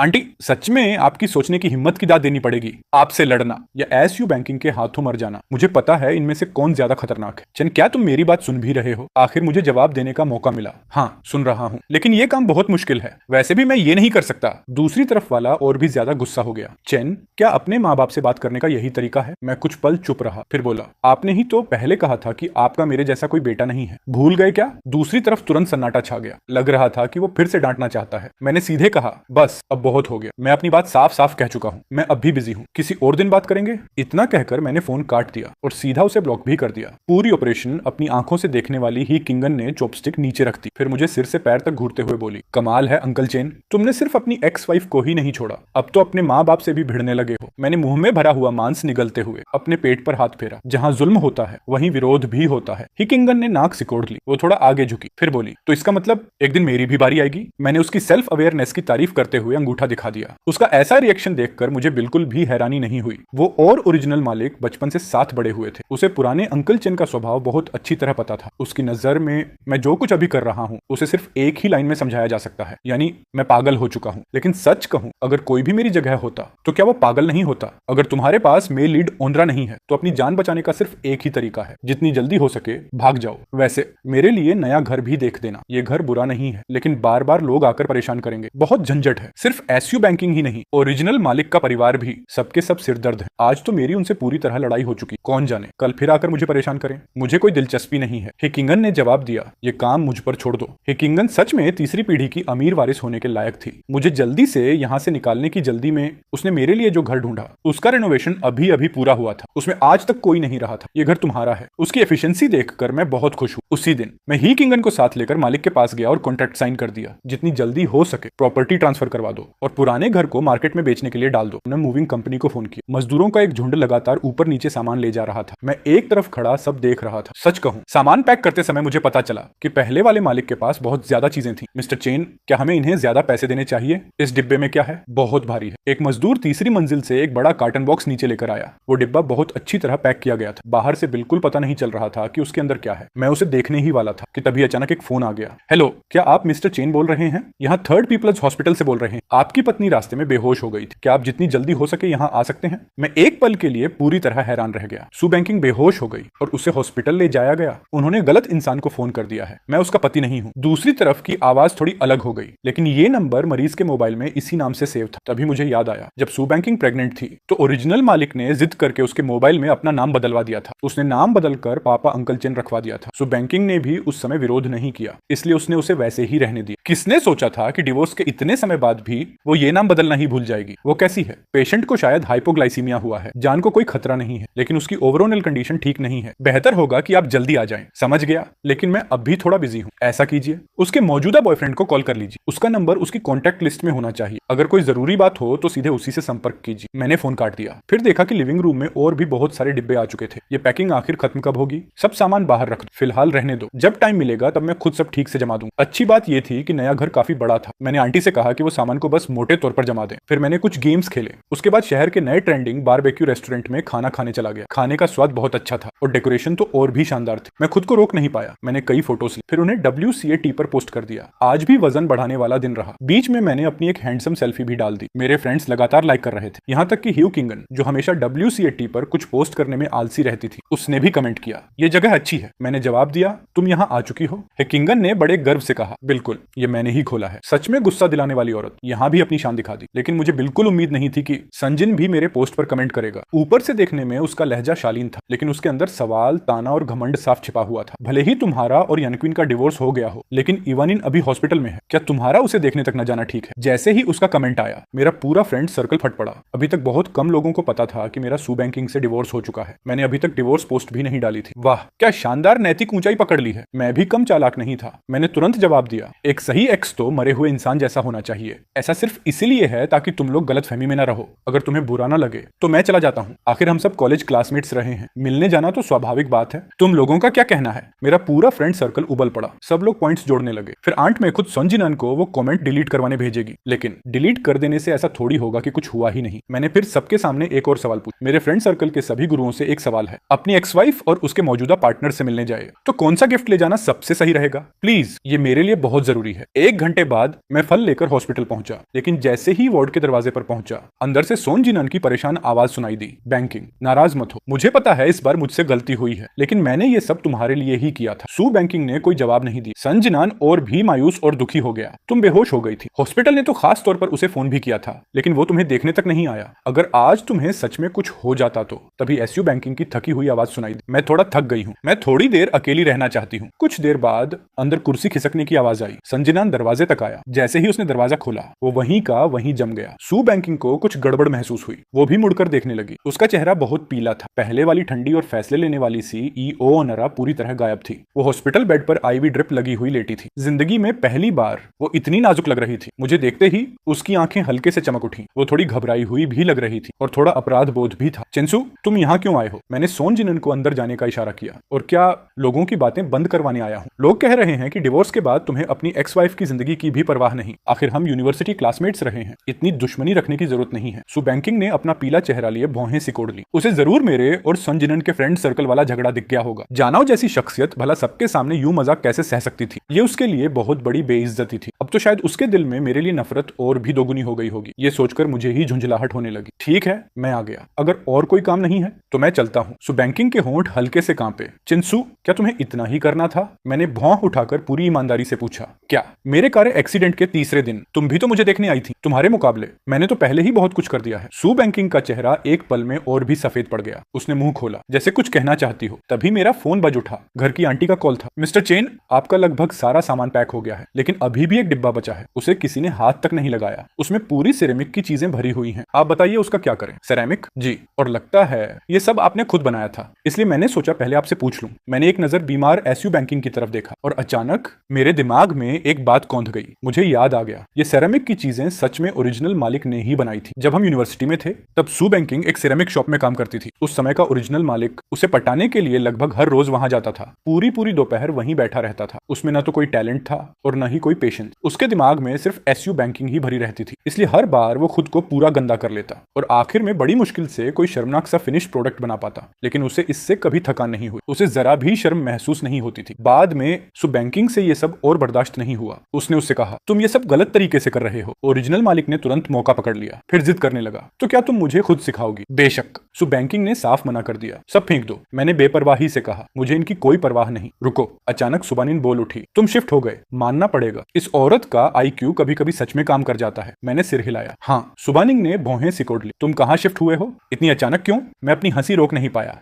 तुम्हें और कितनी बार याद दिलाऊं बताऊं, हमारा डिवोर्स हो चुका है, मैं क्या करता हूं या कहां रहता हूं, अब उसका तुमसे कोई लेना देना नहीं है। सू बैंकिंग अचानक चुप हो गई, जैसे उसने कोई ऐसी बात सुन ली हो जिसे वो बिल्कुल स्वीकार नहीं कर पा रही थी। उसकी आंखें हल्की सी लाल हो गईं। कुछ देर बाद आखिरकार उसने हार मान ली। अगर तुम्हें वो सिरेमिक की चीजें नहीं चाहिए तो मैं किसी को भेजकर उन्हें ले जाऊंगी। मैंने हैरानी से उसकी तरफ देखा। वो चीजें शुरू से मेरी थी, मैं चाहूं तो रखूं या फेंक दूं, ये मेरा फैसला है। पता नहीं मेरी इस बात ने सू बैंकिंग के किस जख्म को छू लिया। उसकी आंखों में बची आखिरी रोशनी भी हवा में कांपती हुई कमजोर लौ की तरह धीरे धीरे बुझ गई। सन जिन नियन घबराकर तुरंत उसके पास आया। इन, तुम ठीक हो? सू बैंकिंग ने हल्का सा सिर घुमाकर उसका हाथ टाल दिया। सन जिन नियन वहीं खड़ा रह गया, बहुत ज्यादा शर्मिंदा। लेकिन मुझे इस ड्रामा में जरा भी दिलचस्पी नहीं थी। मैं मुड़ा और बाहर निकलने लगा, लेकिन जैसे ही दरवाजे तक पहुंचा एक डॉक्टर ने मुझे आवाज दी। मैंने सिर उठाकर देखा। करीब 40 साल की एक महिला डॉक्टर मुझे ध्यान से घूर रही थी। उसकी नजरें लगातार मुझ पर टिकी हुई थी। तुम हॉस्पिटल क्यों आए हो? तुम्हारी तबीयत तो ठीक है। मैं थोड़ा कंफ्यूज हो गया। फिर मेरी नजर उसके सीने पर लगी नेम प्लेट पर पड़ी, chief specialist doctor obstetrics and gynaecology. मेरे दिल में अचानक एक अंदाजा उभरा। ओरिजिनल मालिक का इस डॉक्टर से अगर कोई रिश्ता हो सकता था तो सिर्फ पहले वाले बच्चे की वजह से। मैंने धीरे से कहा, आपकी चिंता के लिए धन्यवाद, लेकिन मैं बिल्कुल ठीक हूँ। आज मैं यहाँ अपने एक दोस्त से मिलने आया हूँ। मैंने बात को गोलमोल कर दी। वो थोड़ी राहत महसूस करती हुई बोली, अच्छा है, लेकिन तुम दोनों की उम्र भी अब कम नहीं रही। अगली बार जब बच्चा हो तो उसे दोबारा मत खो देना। मैं एकदम जम गया। इन दो वाक्यों में जानकारी बहुत ज्यादा छिपी हुई थी। क्या सू बैंकिंग का मिसकैरेज सच में एक हादसा नहीं था? जिस रात ओरिजिनल मालिक हॉस्पिटल पहुंचा था तब तक सू बैंकिंग ऑपरेशन रूम से बाहर आ चुकी थी और सोन जिन नियन उसकी बेड साइड पर बैठा उसकी देखभाल कर रहा था। इन, तुम क्या कर रही हो? अचानक पीछे से सन जिन नियन की घबराई हुई आवाज आई। मैंने मुड़कर देखा। सू बैंकिंग खुद अपने हाथ की आईवी नीडल निकाल रही थी। उसने सन जिन नियन को धक्का दिया और सीधा मेरी तरफ दौड़ पड़ी। वो सीधे मेरे सामने आकर खड़ी हो गई और पहले कभी ना देखी गई घबराहट के साथ उस डॉक्टर के सामने मुझे ढाल की तरह रोक लिया। डॉक्टर, ये मेरे और मेरे पति के बीच की बात है, इसका आपसे कोई लेना देना नहीं। मेरे पूरे शरीर में सिहरन दौड़ गई। मैंने धीरे धीरे गर्दन घुमाई और एसयू बैंकिंग की तरफ देखा। जिंदगी में पहली बार मुझे उसका इतना खूबसूरत चेहरा इतना अजनबी लगा। सू बैंकिंग का मतलब आखिर क्या था? डॉक्टर की भौहें धीरे धीरे सिकुड़ गईं। तुम्हें पता नहीं, तुम्हारी पत्नी ने कहा था कि इस समय उसका पूरा ध्यान अपना करियर बनाने पर है। वो फिलहाल बच्चा नहीं चाहती थी, इसलिए उसने खुद एबॉर्शन करवाने का फैसला लिया। और तुम्हें इसकी खबर तक नहीं थी? मुझे याद ही नहीं कि मैं घर कैसे वापस पहुंचा, क्योंकि इस अचानक मिली खबर ने मुझे पूरी तरह सुन्न कर दिया था। मैं काफी देर तक अपने स्टडी रूम में बैठा रहा। मैंने आंखें बंद कर ली। नोवेल में साफ लिखा था कि चेनू की हद से ज्यादा जलन की वजह से उसका सू बैंकिंग से बहुत बड़ा झगड़ा हुआ और उसी झगड़े की वजह उसका मिसकैरेज हो गया। लेकिन पता नहीं क्यों, जैसे ही मैं ये सब सोचता हूँ मेरे शरीर के किसी हिस्से में दर्द उठने लगता है। ऐसा लगता है जैसे मैं सच में उस बच्चे को खो देने की निराशा और उस दर्द को महसूस कर सकता हूँ। मैंने सिर जोर से झटक दिया और इन भावनाओं को अपने दिमाग से निकालने की कोशिश की। आंटी अभी अभी स्टडी रूम की सफाई करके गई थी। मैंने सामान खंगाला। आखिरकार मुझे वो डिब्बा मिल गया जिसमें यूनिवर्सिटी के दिनों की चीजें रखी थी। सबसे नीचे मुझे कॉलेज मेमोरीज का एक फोटो एल्बम मिला। मिसकैरेज वाली घटना नॉवल से अलग थी, तो इसका मतलब आगे भी और कई चीजें अलग हो सकती हैं। मैंने पहला पेज खोला। उसमें मिलिट्री ट्रेनिंग की एक फोटो थी। हरे रंग की ट्रेनिंग यूनिफॉर्म पहने एक लड़का जिसके चेहरे पर चमकती हुई मुस्कान थी और उसके पीछे स्टेज पर एक पतली और नाजुक सी लड़की खड़ी थी। भले ही वो थोड़ी दूर थी, लेकिन एक नजर में पहचान में आ रही थी। वो यूनिवर्सिटी वाली एसयू बैंकिंग थी। नीचे छोटी छोटी लाइनों में लिखा था, मिलिट्री ट्रेनिंग के एक दिन एक लड़की मेरे पास एक पेड़ लगाने आई थी। मैं उसे अपनी पीठ पर उठाकर इन्फर्मरी तक ले गया। वो कितनी हल्की थी, मुझे उम्मीद नहीं थी कि आज ऐसा होगा। मैंने उसे नए छात्रों की तरफ से स्टेज पर भाषण देते देखा। तो उसका नाम सबान किंग है। जिस इंसान को तुम पसंद करते हो उसकी फोटो अपनी सेल्फी के बहाने लेना, ये तो सबसे आम तरीका है। शायद यहीं से उसे पहली बार एसयू बैंकिंग से प्यार हुआ था। ये देखकर मुझे हंसी आ गई। ओरिजिनल मालिक इतने सिंपल और क्लीशे तरीके से एसयू बैंकिंग से प्यार कर बैठा था। मैं खुद ही अपना चेहरा छूने लगा। नोवेल वाला चेन सू स्वार्थी, जिद्दी और पैरानॉइड इंसान था, लेकिन उसकी इस मुस्कुराती हुई सीधी सादी शक्ल से ये बिल्कुल मेल नहीं खाता था। यकीन करना मुश्किल था कि जिसकी आंखों में कभी सितारे चमकते थे वही इंसान आगे चलकर इतना शक करने वाला, हुक्म चलाने वाला, पैरानॉइड और सेल्फिश बन जाएगा। मैंने आगे पन्ने पलटने शुरू की और देखा हर फोटो किसी न किसी तरह सू बैंकिंग से जुड़ी हुई थी। सीढ़ीनुमा क्लासरूम में बैठी हुई उसकी तस्वीर, बैडमिंटन कोर्ट में लंबे बाल उड़ाते हुए रैकेट घुमाती उसकी तस्वीर, कैफेटेरिया में अकेले खाना खाते हुए उसकी तस्वीर, दुकान में मेहनत से काम करती हुई उसकी तस्वीर। इन तस्वीरों के पास कुछ छोटी छोटी बातें भी लिखी हुई थी। उसने जो क्लासेस चुनी है वो बहुत बोरिंग है, मुझे उनमें कुछ समझ नहीं आता। एक लड़की इतनी अच्छी स्टूडेंट भी कैसे हो सकती है, और खेलों में भी इतनी अच्छी। लगता है वो हमेशा अकेले ही खाना खाती है, हर बार कैफेटेरिया में सबसे सस्ता खाना ही ऑर्डर करती है। क्या उसे इतना खाना काफी होता होगा? लगता है वो हमेशा बहुत बिजी रहती। उसके पास मुझसे बात करने का भी टाइम नहीं है। ये ओरिजिनल मालिक की सू बैंकिंग के लिए छिपी हुई मोहब्बत की मेमोरी एल्बम थी। पूरे 4 साल की यूनिवर्सिटी में उसने उसकी अनगिनत फोटोज ली थी। हर फोटो, हर शब्द नोवेल वाले चेंसू से बिल्कुल अलग थे। लगता है उसे कोई पसंद है, लेकिन वो इंसान मैं नहीं हूं। मैं हार क्यों नहीं मान लेता? कल ग्रेजुएशन सेरेमोनी है, क्यों ना मैं उससे अपने दिल की बात कह दूं, फिर इस एक तरफा प्यार को हमेशा के लिए अलविदा कह दूं। ग्रेजुएशन फोटो के बीच में अचानक सब खत्म हो गए। मैं चुपके से उसके पीछे गया, तब पता चला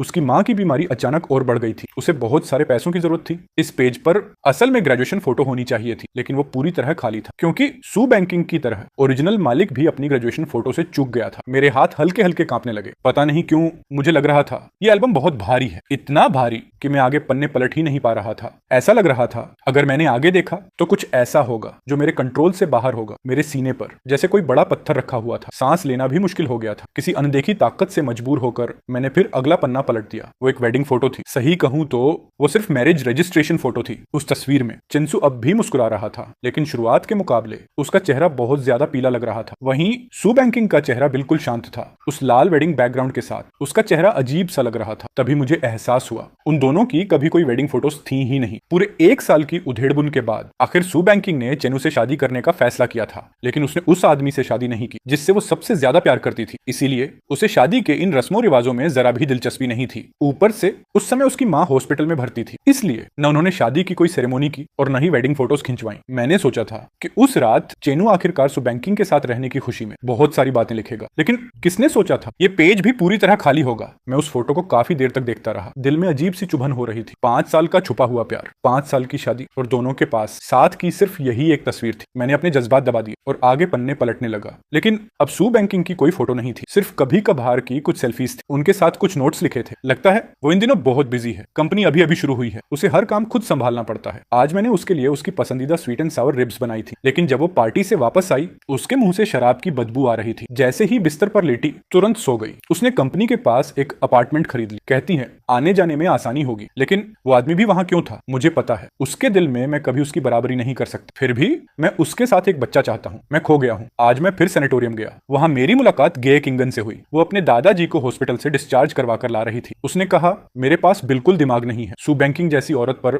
मेरी ये सारी चालें कभी काम नहीं करेंगी। मैं तुरंत मुड़कर चला आया, क्योंकि मुझे भी पता था कि वो सच कह रही थी। मैं लगभग हार मानने वाला था, लेकिन उसी रात सू बैंकिंग वापस आ गई। पता नहीं उसकी पार्टी अच्छी नहीं रही थी या क्या, लेकिन वो इतनी ज्यादा नशे में थी। फिर भी मैं खुद को उसे किस करने से रोक नहीं पाया, और पहली बार उसने भी मुझे वापस किस किया। उसके बाद बीच में कुछ खाली पन्ने थे। फिर एक रात लगता है वो प्रेग्नेंट हो गई थी। मैंने आगे पन्ने पलटते रहना जारी रखा। वो 2 महीने चेंसू और सू बैंकिंग के रिश्ते का सबसे अच्छा समय थे। भले ही उसे पता था कि सू बैंकिंग का बदला हुआ रवैया सिर्फ बच्चे की वजह से था, फिर भी उसने कभी और कुछ नहीं मांगा। बहुत बहुत पहले से वो इस औरत से इस कदर प्यार कर बैठा था कि अब वापस लौटने का कोई रास्ता नहीं था। एक समय वो उसे अपनी जिंदगी की रोशनी समझता था। वो उससे प्यार, गर्माहट और अपनापन पाना चाहता था, लेकिन शुरुआत से ही सब गलत। ये पूरी खूबसूरत लगने वाली इल्यूजन आखिरकार बिना किसी रहम के टुकड़े टुकड़े कर दी गई। आखिरी पन्ने पर एक फटी हुई अबॉर्शन बिल लगी हुई थी और उसके साथ कंफर्मेशन भी। नीचे दाएं कोने में सू बैंकिंग के सिग्नेचर थे। ऐसा लगा जैसे अचानक कोई बिजली मुझ पर गिर गई हो। पूरा शरीर दर्द से भर गया। मेरा पूरा बदन सुन्न पड़ गया। हाथ पैर बर्फ जैसे ठंडे हो गए। अनगिनत यादें एक साथ मेरे दिमाग में लौट आईं। मैं बिल्कुल उस ठंडी बारिश जैसा था जो तूफान आने से ठीक पहले बरसती। मैं ऊपर आकर सांस लेना चाहता था, लेकिन और भी बड़ी लहरों ने मुझे डुबो दिया। आखिरकार मुझे सब याद आ गया। मैं सब बैंकिंग नहीं हूँ, मैं चेंसू हूँ। तभी बंद लाइब्रेरी में अचानक फोन की घंटी बज उठी। उस सन्नाटे में वो आवाज बहुत तेज लग रही। कॉल ह्यू किंगान की थी। मैंने तुरंत उठा लिया। उसके कुछ कहने से पहले ही गो किंगन ने सीधे पूछा, क्या आज तुम सू बैंकिंग से हॉस्पिटल में मिलने गए थे? आज दोपहर उसकी बिजनेस फ्लाइट थी। थ्योरी के हिसाब से उसे मेरे बारे में इतना सब नहीं पता होना चाहिए था। भले ही मैंने फ्रेंड सर्कल में वो कमेंट किया था, लेकिन उसे इतनी डिटेल कैसे पता चली? मैंने इनकार नहीं किया। तुम्हें कैसे पता चला? वो कुछ पल चुप रही, फिर बोली, सुबानिंग ने मुझे फोन किया था। उसने तुम्हारे बारे में कुछ बातें पूछी। अच्छा, मैंने सिर हिलाया और आगे कुछ पूछने का इरादा नहीं किया। शायद मेरी सपाट आवाज सुनकर हेकिंगन को भी कुछ अजीब लगा। इतनी रात तक अभी तक सोए नहीं? वो कुछ और बोलने ही वाली थी कि तभी डोरबेल बज गई। बाहर सू बैंकिंग थी। मैंने हेओ किंगन का फोन काट दिया। नीचे गया, दरवाजा खोला, लेकिन उसे अंदर नहीं आने दिया। बाहर पूरी तरह अंधेरा हो चुका था। स्ट्रीट लाइट्स की फीकी सी रोशनी उसके पीछे पड़ रही थी। मैंने धीरे से कहा, सब कुछ खत्म हो चुका है। अब मुझे इस अपोलॉजी की जरूरत नहीं है। सू बैंकिंग का चेहरा और भी ज्यादा सफेद पड़ गया। मेरी बात सुनो, क्या मैं उस दिन की बात समझा सकती हूँ? असल में गला साफ करती है। वो सिर्फ एक पल की गलती थी। मैंने तेज आवाज में पूछा, एक पल की गलती या बहुत पहले से बनाया हुआ प्लान? जब तुम मेरे बच्चे से प्रेग्नेंट हुई थी, क्या वो तुम्हारे लिए बहुत दर्दनाक था? सू बैंकिंग का पूरा शरीर तन गया। कुछ देर बाद उसने आंखें बंद कर ली। शुरू में मैं सच में ये बच्चा नहीं चाहती थी, लेकिन जैसे जैसे वो हर दिन बड़ा होने लगा, मैं सच में बदल गई थी। उस समय मैं सिर्फ उलझी हुई थी और मुझे बहुत पछतावा है। मैंने शांत आवाज में कहा, अब पछताने से बहुत देर हो चुकी। सू बैंकिंग की आंखों में अपराधबोध साफ दिखाई दे रहा था। उसके कंधे कांप रहे थे। वो कुछ बोल ही नहीं पा रही थी। मेरी पिछली जिंदगी में वो मुझे एक बेहद सेल्फिश, जिद्दी और नफरत से भरा आदमी समझती थी। जब तक बच्चा नहीं होता उसे मेरे साथ बंधे रहने की कोई वजह नहीं थी। उसने फिर मुंह खोला। लग रहा था हर शब्द बोलने में उसे तकलीफा हो रही थी, लेकिन ये हमारे बीच की बात थी। उस दिन तुमने अचानक सोनजिन से झगड़ा क्यों किया? मैं चुपचाप उसे देखता रहा। ये वही औरत थी जिससे मैंने पूरे 10 साल प्यार किया, और इस पल भी उसे किसी और आदमी की फिक्र थी। मैं हंस पड़ा। कोई वजह नहीं थी, बस मुझे वो पसंद नहीं था। उसे वही मिला जिसका वो हकदार था, लेकिन बच्चा अब नहीं रहा। हमारा डिवोर्स भी हो चुका है। सू बैंकिंग, अब तुम हमेशा के लिए उसके साथ रह सकती हो। तुम्हें खुश होना चाहिए। नहीं, वो अचानक आगे बढ़ी और मेरी कलाई पकड़ ली। मैं उससे प्यार नहीं करती। मैं उससे प्यार नहीं करती चेनू। मुझसे उस लहजे में बात मत करो प्लीज। मैंने भौहें सिकोड़ ली। मैं उसका हाथ हटाने ही वाला था कि तभी पीछे से एक आवाज आई। लगता है मेरे आने का सही समय नहीं है। सुइंग का शरीर अचानक अकड़ गया। तभी मैंने देखा पीछे कौन खड़ा था। वो ग्यू किंगन थी, जिसे इस समय किसी दूसरे शहर में बिजनेस ट्रिप पर होना चाहिए था। उसने अपने बाल पीछे किए। उसकी खूबसूरत आंखें ठंडी चमक रही थी। सुबंकिन, क्या मैंने तुमसे नहीं कहा था हमारे डिवोर्स के बाद उससे दूर रहो, उसे परेशान करना बंद करो? सुबनिन ने होंठ भींच ली। उसने ग्यू किंग की तरफ उतनी ही दुश्मनी भरी नजर से देखा। मेरे और चेनू के बीच जो भी है उसमें तुम्हारे जैसी बाहरी औरत का क्या काम? क्या तुम अपनी एक्स को वापस पाना चाहती हो? मेरा दिमाग थोड़ा उलझ गया। मैंने सिर हिलाया। मेरा ऐसा कोई इरादा नहीं है। लेकिन तुम अचानक वापस क्यों आ गई? हे किंगन ने ठुड्डी ऊपर उठाई। अगर मैं वापस नहीं आती तो क्या तुम इसे यहीं परेशान करती रहती? सुबानिंग की नजर जियो किंगन के उस हाथ पर टिक गई जो मेरी कमर के चारों ओर था।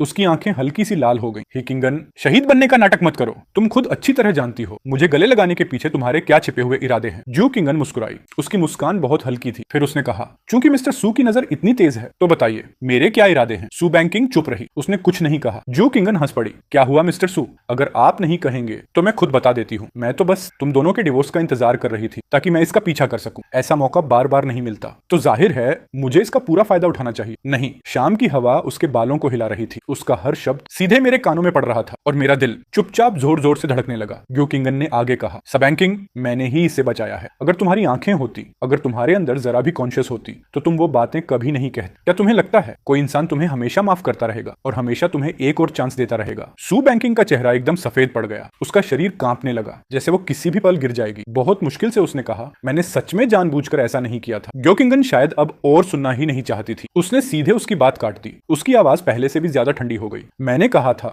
उसे उन सब बातों को भूलने में बहुत लंबा वक्त लगा और अब वो अपनी नई लाइफ शुरू करने की तैयारी कर रहा है, लेकिन तुम फिर से वही सब छेड़ रही हो। मैंने अचानक गे किंग की तरफ देखा। उसकी बातों में कुछ ऐसा था जो मुझे सही नहीं लगा। मुझे पहले से थोड़ा शक था, लेकिन ग्यू किंग ने मेरी प्रतिक्रिया पर ध्यान नहीं दिया। उसने बस हल्के से कहा, चली जाओ और फिर कभी वापस मत आना। सू बैंकिंग लगभग गिर ही गई। उसकी आंखों का फोकस खो गया। वो पूरी तरह टूटी हुई लग रही थी। मैं अब उसे और नहीं देखना चाहता। मैंने कहा, जो 2 सवाल तुम अभी पूछना चाहती थी उन दोनों का जवाब मैं दे चुका हूँ। आज से मेरा तुमसे कोई रिश्ता नहीं है। इतना कहकर मैं मुड़कर जाने लगा। अचानक मेरे पीछे से एक भारी सी आवाज आई। सू बैंकिंग घुटनों के बल बैठ गई थी। उसकी आवाज बेकाबू होकर कांप रही। मुझे पता है, गलती मेरी थी, सब मेरी गलती थी। मुझे एक और चांस दे दो। क्या हम फिर से शुरुआत कर सकते हैं? ग्यो किंगन की पहली प्रतिक्रिया मेरी तरफ देखने की थी। उसका हमेशा वाला घमंडी और डोमिनेंट ऑनरा पूरी तरह गायब हो चुका था। उसकी खूबसूरत चमकदार आंखें बस मुझ पर टिकी हुई थी। उसके दोनों हाथ जो बगल में लटक रहे थे चुपके से कस गए। उसका छोटा सा चेहरा पूरी तरह तनाव में था। वो बहुत नर्वस थी। सू बैंकिंग मेरे जवाब का इंतजार कर रही थी और वो भी। मैं मुड़ा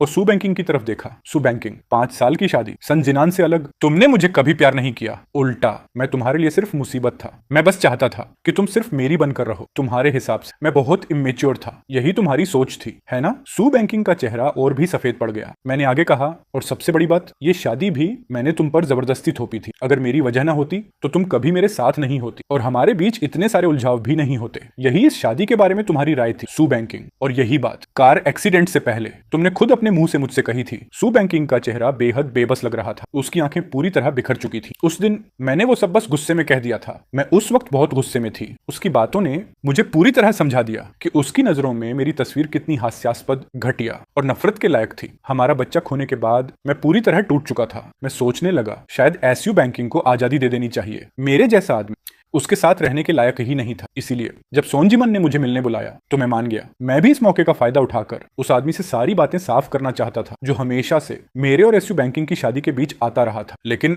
उस दिन मैं अपना सवाल पूछ भी नहीं पाया था कि सोनजिनन ने सीधे मेरे सामने अबॉर्शन कंसेंट फॉर्म रख दिया। उसने कहा, क्या तुम्हें सच में लगता है कि सिर्फ एक बच्चा पैदा करके तुम बैंकिंग का दिल जीत लोगे? असल में जब तुमने उसे फोन किया था मैं वहीं था। मैंने सब सुना। मैंने उसे भी समझाया था कि तुम्हारी बात मान ले, घर पर रुक जाए और उस बिजनेस ट्रिप पर मत जाए। लेकिन तुम जानते हो उसने क्या कहा? उसने कहा, तुम सिर्फ बच्चे का इस्तेमाल करके उसे अपने पास बांध कर रखना चाहते हो। उसने कहा, तुम बहुत परेशान करने वाले हो। तुम्हें बैंकिंग पहले साल से ही पसंद थी, है ना? सुना है मिलिट्री ट्रेनिंग के दौरान वो बेहोश हो गई थी और तुम उसे अपनी पीठ पर उठाकर इन्फर्मरी ले गए थे। दूसरों की मदद करना अच्छी बात है, लेकिन इतनी सी बात के लिए क्या तुम उसे पूरी जिंदगी अपने साथ शादी करने पर मजबूर कर दोगे? तुम्हें नहीं लगता ये गलत है चेनू? बेवकूफ मत बनो। तुम हमेशा उसे परेशान करते रहते हो। बैंकिन बहुत थक चुकी है, यहाँ तक कि तुम्हारे बच्चे से प्रेग्नेंट होना भी उसे बोझ लगता था। मुझे बिल्कुल उम्मीद नहीं थी कि सन यिनिन जानबूझकर सीढ़ियों से गिर जाएगा, और ये भी उम्मीद नहीं थी कि सू बैंकिंग उसी वक्त वहां पहुंच जाएगी। उसने मेरी कोई सफाई सुनने का इंतजार तक नहीं किया। वो बस बहुत परेशान होकर सन यिनिन के पास बैठकर रोती रही। पूरे समय उसने एक बार भी मेरी तरफ नहीं देखा। बाद में आखिर मुझे उससे बात करने का मौका मिला। मैंने बच्चे के बारे में पूछा, लेकिन उसके जवाब ने मुझे पूरी तरह तोड़ दिया। चेंसू, तुम आखिर कब रुकने वाले हो? तुम जानते हो, मुझे तुम्हारी सिर से लेकर पैर तक हर चीज से घिन आती है। उस दिन मैं बहुत देर तक सड़कों पर बिना किसी मंजिल के चलता रहा। मेरे दिमाग में बस उसकी वही बातें घूमती रही, उसकी नफरत, उसके इल्जाम। मैं सेल्फिश हूँ, मैं हद से ज्यादा एक्सट्रीम हूँ, मैं इतना नफरत के लायक हूँ। तभी एक बेकाबू कार आकर मुझसे टकरा गई। मैं उसी वक्त बेहोश हो गया। जब दोबारा मेरी आंख खुली तो मैं किसी और इंसान में बदल चुका था। वो इंसान जिसे एसयू बैंकिंग देखती थी, उसने मेरे लिए एक झूठी दुनिया बना दी थी, और उस दुनिया में मैं एक पागल, सेल्फिश, पैरानॉइड और बेहुदा इंसान था। और सबसे बड़ी बात, उस दुनिया में मैं अपनी फितरत से ही तुम्हारी बिल्कुल परवाह नहीं करता था। मैंने सुबानकिन की आंखों में देखा और शांत आवाज में कहा, लेकिन सुबानकिन, इस दुनिया में मैं अब तुमसे प्यार नहीं करता। अगली सुबह जब मेरी आंख खुली तो आसमान बिल्कुल साफ और चमकदार था। ब्रेकफास्ट की खुशबू का पीछा करते हुए मैं किचन में पहुंच गया। हेयू किंगन खाना बना रही थी। अरे मिस गिव, आज ऐसा कौन सा दिन है जो आपने खुद खाना बनाने की कृपा की है? किंगन ने ठुड्डी उठाकर आंगन की तरफ इशारा किया। जिस इंसान से तुम नफरत करते हो। सुबैंकिंग पूरी रात बाहर घुटनों के बल बैठी रही। मुझे उसकी कोई परवाह नहीं। मैंने जे किंगन को, जो अभी भी बहस करना चाहती थी, वापस कमरे में आराम करने भेज दिया। मैं टेबल पर बैठ गया और उसके बनाए हुए अंडे और फ्राइड टोस्ट का एक टुकड़ा खाया। ये भी पहला दिन है जब मिस्के की कुकिंग फेल हो गई। ग्यो किंगन जल्दी से टोस्ट छीनने लगी। मत खाओ, मैं तुम्हारे लिए दूसरा बना देती हूँ। मैंने मुड़कर उससे बचते हुए कहा, जरूरत नहीं, बर्बाद करना ठीक नहीं, मैं इसे खा सकता हूँ। ह्योकिंगन आधी मानने वाली आधी न मानने वाली शक्ल में बोली, सच में? मेरा टोस्ट जरा चक्कर तो देखो। जैसे ही वो खुद एक बाइट लेने वाली थी, मैं झुक गया और टोस्ट उसके होंठों तक पहुंचा दिया। वो वहीं जड़ हो गई। उसका चेहरा साफ साफ लाल हो गया। मैंने मुस्कुराते हुए उसके गाल को हल्के से दबाया। इतना जोर से क्यों चिल्ला रही हो? कल की कन्फेशन से भी ज्यादा तेज। ग्यो किंगन कुछ पल के लिए बिल्कुल चुप हो गई। आखिर में वो सीधे मेरी बाहों में आ गई और धीरे से बोली, मुझे लगा था तुम सब कुछ पूरी तरह भूल चुके हो। कार एक्सीडेंट के बाद जब तुम्हारी आंख खुली थी तब तुम बहुत सारी बातें भूल चुके थे। मैंने तो लगभग सोच लिया था कि मुझे पूरी जिंदगी एक बेवकूफ को पालना पड़ेगा। मैंने उसके बालों पर हाथ फेरा। ऐसा कैसे हो सकता है? अगर मैं खुद को भी भूल जाता फिर भी तुम्हें कभी नहीं भूलता। यहाँ तक कि जब मैं खुद को पहचानता भी नहीं था और खुद पर भी भरोसा नहीं करता था, तब भी एक इंसान पर मुझे कभी शक नहीं हुआ। मैंने उस पर हमेशा पूरा भरोसा किया। वो संतुष्ट होकर मुस्कुराई। आखिरकार थोड़े तो समझदार हुए। इस मिस का इतने सालों का प्यार बेकार नहीं गया। मुझे लगा जैसे किसी ने मेरा दिल कसकर पकड़ लिया हो। मैं खुद को रोक नहीं पाया। जो किंगन, तुम मुझसे भी ज्यादा अंधी क्यों निकली? तुम्हें मेरे जैसा इंसान ही पसंद आया? वो गर्व से बोली। मेरी नजर तुमसे कहीं बेहतर है। मैं जानती हूँ किसका इंतजार करना चाहिए। मैं भी मुस्कुरा दिया। हाँ हाँ, तुम सबसे बेस्ट हो। फिर सुयान की आवाज सुनाई दी। हाल ही में मेरी मुलाकात एक लड़के से हुई। वो क्लास में होता था। वो बैडमिंटन खेलता था। जब मैं पार्ट टाइम जॉब करती थी तब भी वो वहीं होता था। वो बहुत बेशर्म था। मैंने सोचा था कुछ दिन बाद वो हार मान जाएगा, लेकिन किसे पता था कि वो इतना जिद्दी निकलेगा। मैंने जानबूझकर सन जिनान के साथ रहना शुरू किया ताकि वो हार मान ले। उसकी आंखों की उदासी साफ दिखाई दे रही थी और फिर वो सच में कुछ समय तक दिखाई नहीं दिया। मुझे राहत मिली, लेकिन मैंने सोचा उसके जैसा इंसान, जैसा उम्मीद थी, बस 3 मिनट का जोश रखता है। आखिर वो एक अमीर घर का लड़का है जिसने जिंदगी में ज्यादा दुख नहीं देखे। हम जैसे लोगों से बिल्कुल अलग। मुझे सोन जिनान की कही हुई बातें याद आ गई। मैं और भी परेशान हो गई। यहाँ तक कि सन जिनान ने भी इशारों इशारों में कहा कि हम दोनों साथ हैं। मैंने कोई बहाना बनाकर उसे मना कर दी। मेरे पास ना टाइम है ना एनर्जी कि मैं किसी रिलेशनशिप में पड़ूं। मुझे अभी भी अपने माता पिता की देखभाल करनी और पूरे परिवार का खर्च उठाना। खुशकिस्मती से संजिन नियन हमेशा समझदार था। मेरी मजबूरी जानने के बाद उसने फिर कभी ये बात नहीं छेड़ी, बल्कि दिल से मेरी मदद करता रहा। लेकिन जिंदगी में हादसे हमेशा अचानक होते हैं। मेरी माँ की बीमारी और बढ़ गई। उन्हें तुरंत इलाज के लिए और पैसों की जरूरत थी। मैंने सोचा अब मेरे पास कोई रास्ता नहीं बचा। तभी वो लड़का फिर से सामने आ गया। तुम क्या चाहते हो? उसने सिर हिला दिया। कुछ नहीं बोला। मैंने मन ही मन ठंडी हंसी हंसी। मुझे नहीं पता मैं उस पर हंस रही थी या खुद पर। फिर मैंने खुद ही कहा, ठीक है, हम साथ रहेंगे। मैंने अपनी ही आवाज सुनी। मुझे पता था वो क्या चाहता है, फिर भी जानबूझकर अनजान बन रहा था। लेकिन मेरे पास कोई और रास्ता नहीं था। मुझे पैसों की जरूरत थी, इसीलिए मैं खुद को ही बेच सकती थी। उसका अपने परिवार से रिश्ता अच्छा नहीं था, इसलिए वो हमेशा मेरे साथ चिपका रहता था। लेकिन मैं बहुत बिजी रहती थी। मेरे पास उसके लिए वक्त ही कहाँ था। धीरे धीरे वो मुझसे मिलने कम आने लगा। मैंने सोचा उसे आखिरकार समझ आ गया, लेकिन किसे पता था कि वो सन गिलियन के साथ लड़ाइयां कर रहा था। मैंने उसे कई बार समझाया, लेकिन वो हमेशा इनकार करता रहा। आखिर में हर बार हमारा झगड़ा ही होता था। जब वो आखिरकार शांत हुआ तो मुझे राहत मिली, लेकिन फिर मैंने उसे सैनिटोरियम में एक दूसरी औरत के साथ बातें करते देखा। वो थी किंगन, उसकी बचपन की दोस्त। अगर उसकी जिंदगी में मैं नहीं होती तो वो दोनों एक बिल्कुल परफेक्ट कपल होते। मैं एक औरत हूँ, मैं अच्छी तरह जानती हूँ वो उसे किस नजर से देखती थी। वो उससे शिकायत करती, उसे डांटती, उसे झगड़ती, ऐसी बातें जो उसने कभी मेरे साथ नहीं की। वो मेरे साथ ऐसा कैसे कर सकता है? वो कहता था कि वो मुझसे प्यार करता है, लेकिन खुद दूसरी औरत के साथ था। उसने सोचा उस दिन मैं नशे में थी, लेकिन मैं नशे में नहीं थी। मुझे नहीं पता अचानक मुझे क्या हुआ। मैं खुद पर काबू नहीं रख पाई, मुझे संभलने का मौका भी नहीं मिला और मैं प्रेग्नेंट हो गई। पता नहीं क्यों मुझे राहत महसूस हुई। अब मेरे पास एक बच्चा था तो उसे मेरे साथ रहना ही पड़ेगा। मुझे खुद नहीं पता मैं कैसे जाकर ऑपरेशन टेबल पर लेट गई। मैंने सोचा था ये उसके लिए सजा होगी, लेकिन अब मैं गलत। वो दर्द मेरी कल्पना से 1000 गुना ज्यादा था। सब कुछ बिखर गया, सब कुछ मेरे कंट्रोल से बाहर हो गया। मुझे खुद नहीं पता वो बातें मेरे मुंह से कैसे निकल गईं। शायद जब उसने डिवोर्स अग्रीमेंट पर सिग्नेचर कर दिए, उसी पल मैं सच में पागल हो गई। उसी पल मुझे एहसास हुआ कि मैं सच में पागल हो चुकी थी। मैं उसे कैसे जाने दे सकती थी? मैं उसे जाने नहीं देना चाहती थी, लेकिन जब तक मुझे होश आया तब तक बहुत देर हो चुकी थी। मैंने सोन जिनान को नौकरी से निकलवा दिया। उसी मैंने ये खबर लीक की कि वो इनसाइड इन्फॉर्मेशन लेकर वापस आया था और उसने कंपनी के सीक्रेट्स लीक किए थे। अब वो इस इंडस्ट्री में काम नहीं कर सकता था। कई दिनों तक बाहर भटकने के बाद आखिरकार वो बेइज्जती के साथ इस शहर को छोड़कर चला गया और फिर उसका कोई पता नहीं चला। मैं अपने फोन की प्रोफाइल फोटो बदलने की हिम्मत नहीं कर पाई, लेकिन एक दिन नशे में मैंने उसे कॉल किया। तब पता चला उसका नंबर अब बंद हो चुका था। बाद में मैंने सुना कि उसने और गुनान ने बड़ी धूमधाम से शादी कर ली। तभी मुझे आखिरकार एक बात समझ आई, मैं उसे हमेशा के लिए खो चुकी थी। बाहर मूसलाधार बारिश हो रही थी, नमी धीरे धीरे मेरे दिल की गहराइयों तक उतर रही थी। मेरी गलती थी, सब कुछ मेरी ही गलती थी। मैंने उसे खो दी और मैंने खुद को भी खो दिया। I am sorry. उम्मीद है अब हमारी कभी मुलाकात ना हो। मुड़कर देखा तो 3 साल बाद मैं फिर से सोनिन से मिला। माँ की तबीयत ठीक नहीं है, वो तुमसे मिलना चाहती है। मेरे सामने खड़ी इस औरत को देखकर मैं लगभग पहचान ही नहीं पाया। क्या ये वही स्वानिंग थी जो कभी इतनी खूबसूरत और सबकी नजरें अपनी तरफ खींच लेने वाली थी? सिर्फ 3 सालों में वो जैसे 10 साल बूढ़ी हो गई थी। मैंने सुना उसने हमारे कई कॉलेज क्लासमेट्स से संपर्क किया, तब जाकर उसे मेरा पता मिला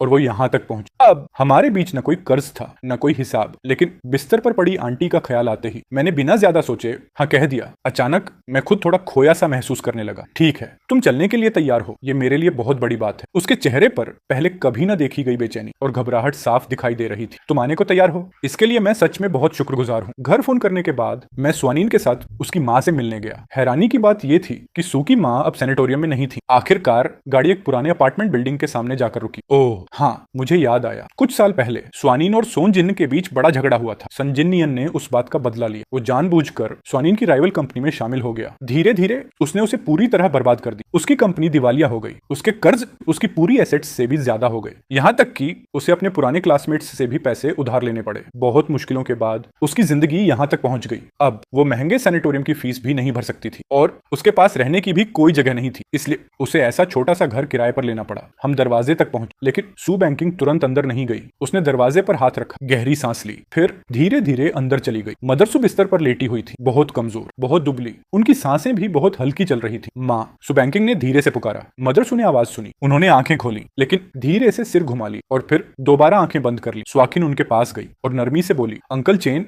आपसे मिलने आए हैं। मदरसू ने कांपते हुए सिर उठाया। आंटी, मैंने उन्हें नमस्ते किया। उनकी आंखें तुरंत लाल हो गईं, आंसू उनके सूखे हाथों पर गिरने लगे। सू बैंकिंग जल्दी से उनके आंसू पोंछने लगी, लेकिन मदरसू ने उसे जोर से धक्का दे दिया। दूर हो जा, मेरी ऐसी कोई बेटी नहीं है। स्वाकिन संभल नहीं पाई और जमीन पर गिर गई। उसकी आंखों में दर्द था और थोड़ी सी शर्म भी। मुझे नहीं पता था कि माँ बेटी का रिश्ता इतना खराब हो चुका था। आंटी, गुस्सा मत कीजिए। मदरसू और ज्यादा रोने लगी। उन्होंने मुंह खोला। उनकी आवाज भारी और बहुत कमजोर थी। मुझे सब पता है। बैंकिन ने तुम्हारे साथ गलत किया। हमारे सू फैमिली ने तुम्हारा दिल दुखाया। मैंने चुपचाप सिर हिला दिया। अब सब बीत चुका है। हम सबने मुश्किल वक्त देखा है। आखिर जिंदगी में आगे बढ़ना ही पड़ता है ना? उन्होंने धीरे से कहा। मैंने पूरी जिंदगी अच्छा इंसान बनने की कोशिश की, फिर भी आज जो सजा मुझे मिली है शायद मैं उसी लायक थी। अंकल चेन, तुम बहुत अच्छे इंसान हो। अब दोबारा यहाँ मत आना। सू बैंकिंग की आंखें लाल हो चुकी थी। वो मुझे नीचे तक छोड़ने आना चाहती थी। मैंने कहा, जरूरत नहीं, अपनी माँ का अच्छे से ख्याल रखो। मैंने फोन देखा। स्वांकिंग कड़वी मुस्कान के साथ बोली, जब से उसे हमारे डिवोर्स के बारे में पता चला है उसने मुझे कभी बेटी नहीं माना। हर दिन मुझे देखकर बस गुस्सा करती रहती। मुझे ये सब सुनने का कोई धैर्य नहीं था और दिलचस्पी भी नहीं। मैं कार की तरफ बढ़ा और जाने लगा। सुबंकिन ने मुझे रोकते हुए कहा, अंकल चेन,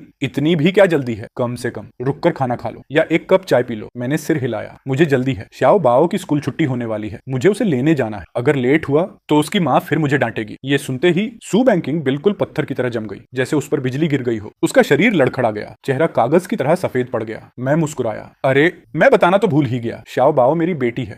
तुमने उसे अभी तक नहीं देखा? उसकी आंखें अपनी माँ जैसी हैं, लेकिन नाक और होंठ बिल्कुल मेरी तरह। वो बहुत प्यारी है। सु बेंकिंग एक शब्द भी नहीं बोल पाई। वो धीरे से सोफे पर बैठ गई, दोनों हाथों से चेहरा ढक लिया और फूट फूट कर रोने लगी। मैं मुड़ा और बाहर निकल गया। दरवाजा बंद करते समय घर के अंदर से उसकी दिल चीर देने वाली रोने की आवाजें आ रही थी, लेकिन मैंने पीछे मुड़कर नहीं देखा। मैं तुरंत वहां से निकल गया और सीधा किंडरगार्टन पहुंच गया। पापा, एक नन्ही सी नरम और खुशबूदार बच्ची दौड़कर मेरी बाहों में आ गिरी। मैं मुस्कुराया। चलो जल्दी घर चलते हैं, मम्मी ने आज बहुत स्वादिष्ट खाना बनाया है। छोटी सी शरारती बच्ची शर्मा गई। बेचारे पापा, पापा मुझे तो आपके हाथ का खाना खाना है। मैंने उसकी नाक पर हल्की सी उंगली रखी।